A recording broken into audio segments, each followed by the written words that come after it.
ये गलती दोबारा मत कीजिएगा। इतिहास में जो लोग अपने भूतकाल से, इतिहास की घटनाओं से जो समाज नहीं सीखता, उसे इतिहास अपने अंदर जगह नहीं देता। नुपुर शर्मा, कुछ लोगों को लगता होगा कि आज तुम अकेली हो।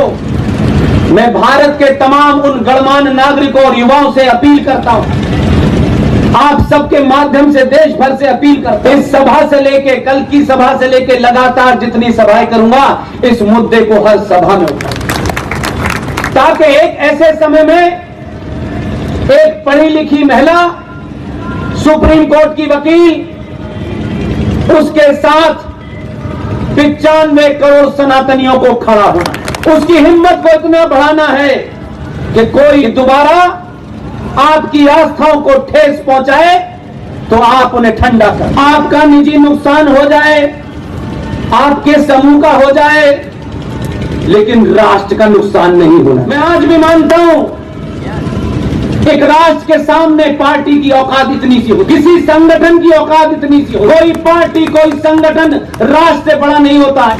और बहुत सारे लोगों को सच से डर लगने लगा है, इसलिए वो ऐन कैन प्रकरण में, अलग अलग वेशभूषा में आपके बीच में एक बार फिर अपने स्वार्थों को राष्ट्र के स्वार्थ से ऊपर रखकर बकवास कर रहे हैं। ऐसे लोगों को चौराहे चौराहे नकाबपोश कीजिए। अगर आपने नहीं करा, मैंने नहीं करा, R Singh, G D Bakshi, Sushil Pandit, professor Kapil Kumar, Lalit Ambardar, अगर इन लोगों ने नहीं किया तो आने वाली पीढ़ी भी आपको कब्रों से निकाल के आपको मारेगी। आप 70 साल तक इस बीमारी से ग्रस्त रहे, आपके बुजुर्ग बड़ा काम करके गए। 1947 में यह देश बटा, आज तक बड़े से बड़े हिंदुओं के ठेकेदारों ने यह बात नहीं कही। हर एक का स्वार्थ है और स्वार्थ भी बहुत छोटा है।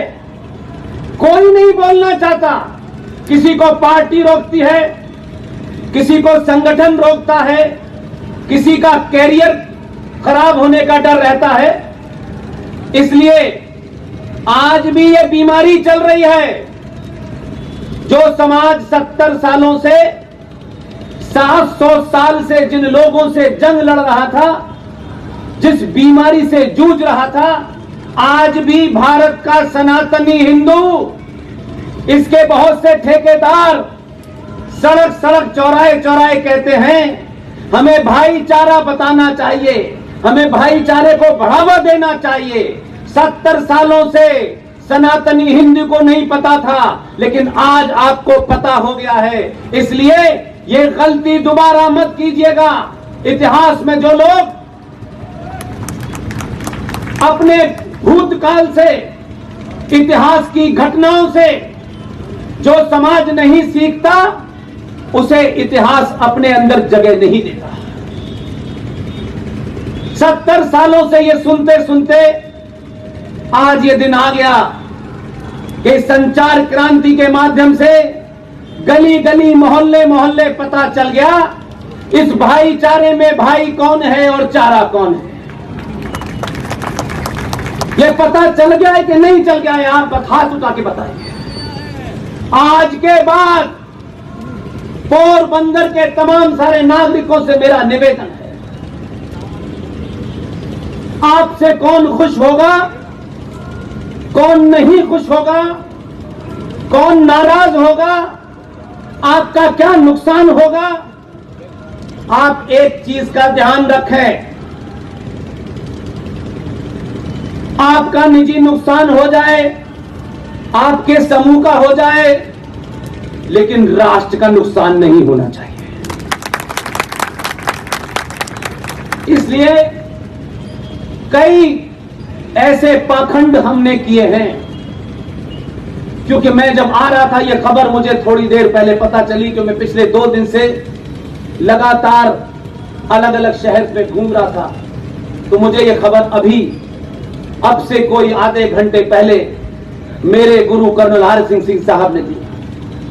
मैंने उनसे कहा कि मैं अभी एक चैतन्य समाज के बीच में जा रहा हूं, अपनी बात रखूंगा, क्योंकि इसका मुझे गुस्सा है। इसलिए नहीं कि किसी पार्टी के ऊपर मुझे कोई नुक्ताचीनी करनी है। मैं आज भी मानता हूं एक राष्ट्र के सामने पार्टी की औकात इतनी सी होती है, किसी संगठन की औकात इतनी सी होती है। कोई पार्टी, कोई संगठन राष्ट्र से बड़ा नहीं होता। इसलिए हमारी बहन, इस दौर की एक युवा महिला ने टेलीविजन की एक डिबेट में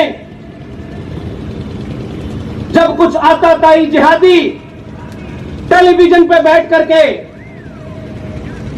भगवान शिव के बारे में अनर्गल बातें कर रहे थे,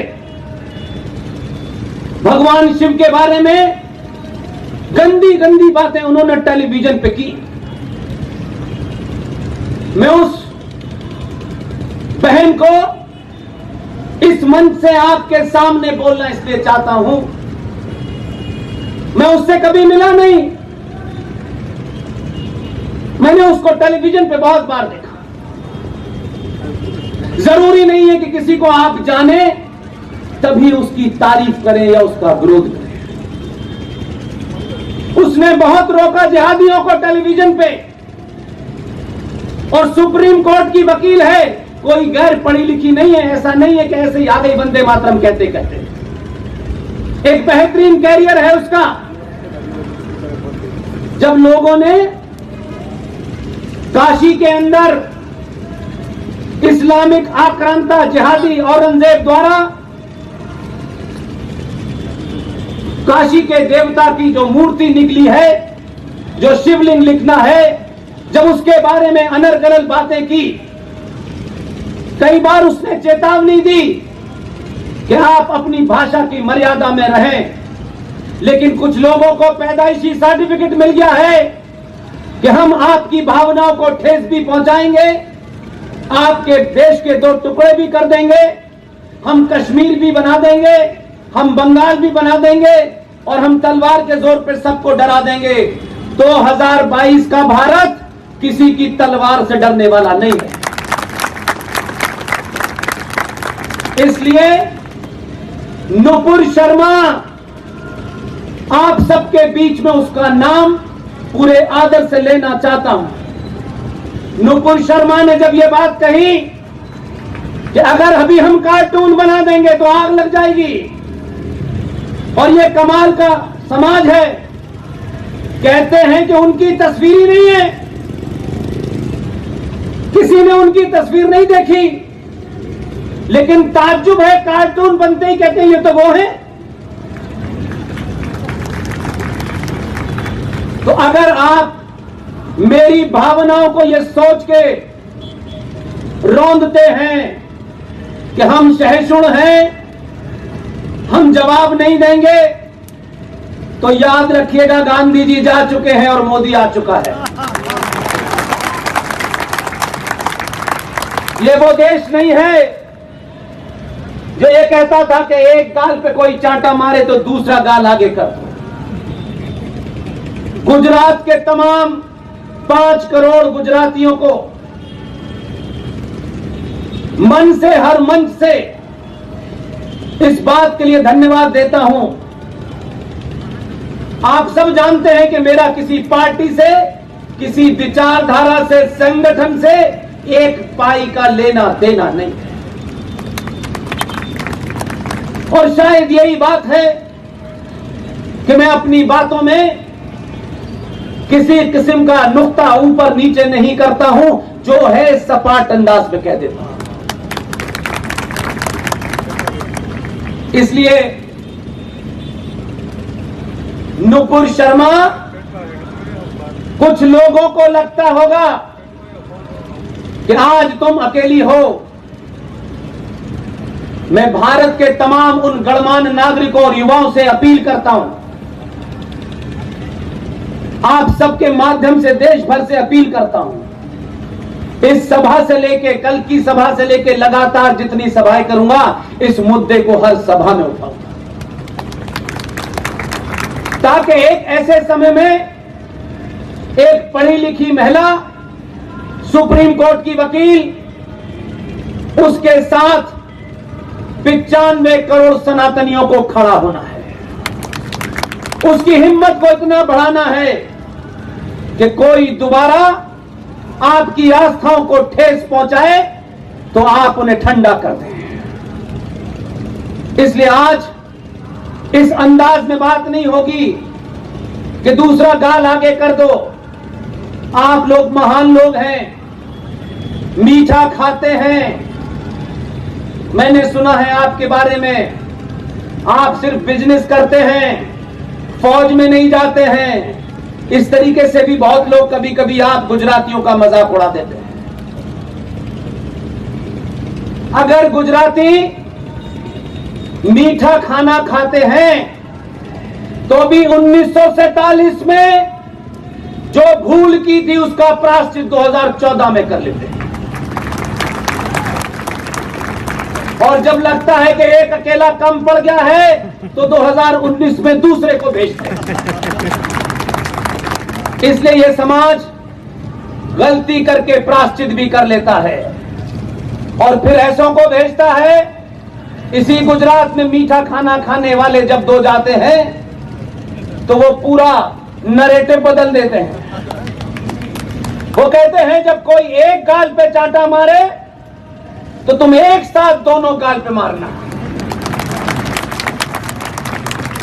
इसलिए इस दौर में नुपुर शर्मा के खिलाफ किसी का फतवा, किसी के तलवार का डर इस बहन को न डरा पाए और इस देश के 95 करोड़ सनातनी जैसे भी आप अपनी भावनाओं को प्रकट करना चाहें, इस सोशल मीडिया के माध्यम से इतनी ताकत दीजिए कि जो लुटेरे 700 साल से इस देश को लूट रहे हैं, ये आताताई आज बंगाल और कश्मीर बना रहे हैं और हमारे हिंदू संगठन उनसे अनुमोदन ले रहे हैं। बताया जा रहा है कि आप अपने शत्रु से लड़िए मत, अपने शत्रु का दिल जीतिए। 2022 के भारत में 95 करोड़ सनातनियों को दिल जीतना है तो हमें नहीं जीतना। जिन्हें यहां रहना है उन्हें हमारा दिल जीतना है। हम किसी का दिल नहीं जीत रहे। दिल जीतते जीतते हमने इस देश के 2 टुकड़े कर दिए। दिल जीतते जीतते इस देश के 29 राज्यों में से 9 राज्यों में हम अल्पसंख्यक हो गए। हमने संविधान को धत्ता बताते हुए, संविधान को एक तरफ रौंदते हुए हमने मुसलमानों के लिए माइनॉरिटी कमीशन बना दिया, सच्चर कमीशन बना दिया, वक्फ बोर्ड बना दिया और अलग से एजुकेशन बोर्ड बना दिए और फिर कहते हैं कि ये देश सेकुलर है। अगर सेकुलर है तो सच्चर कमीशन कैसे है जिसका बजट 5,500 करोड़ रुपए है? फिर माइनॉरिटी कमीशन कैसे है?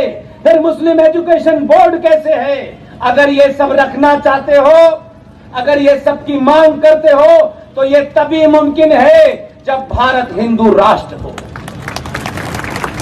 ये एक साथ 2 काम नहीं चलने वाले कि आप सेकुलर भी रहेंगे और इस्लामिक शिक्षा भी देंगे और मस्जिदों से, मजारों से, गुरुद्वारों से और चर्चों से इस देश की सरकारों की हिम्मत नहीं हुई। 70 साल तक हम चुप बैठे रहे क्योंकि हम सिर्फ मैं, मेरी जाति, मेरा भाई, मेरी बहन, मेरा रिश्तेदार इस बीमारी से बाहर नहीं निकले। सरकारों ने आपकी चुप्पी के कारण, आपकी कायरता के कारण सक्सेसिव सरकार आई। उन सरकारों ने यह नियम बना दिया क्योंकि ये 90-85 करोड़ जो हिंदू हैं, जो सनातनी कहते हैं, ये सब कुछ है लेकिन सनातनी नहीं है। इसलिए 2 एग्जाम्पल देता हूं आपको। कोई बड़े से बड़ा ठेकेदार जो सुबह से शाम तक इस देश में प्रवचन करते हैं, ये लड़ाई उन्होंने नहीं लड़ी। इसलिए आप ही के बीच में से कुछ लोग निकले हैं, दावे से कहते हैं हमारा कोई ठेका वेका नहीं है, ना हम कोई संगठन है। हम जो लड़ाई लड़ रहे हैं वो भारत राष्ट्र को बचाने की लड़ रहे हैं, हम किसी सरकार को बचाने की लड़ाई नहीं लड़ रहे हैं।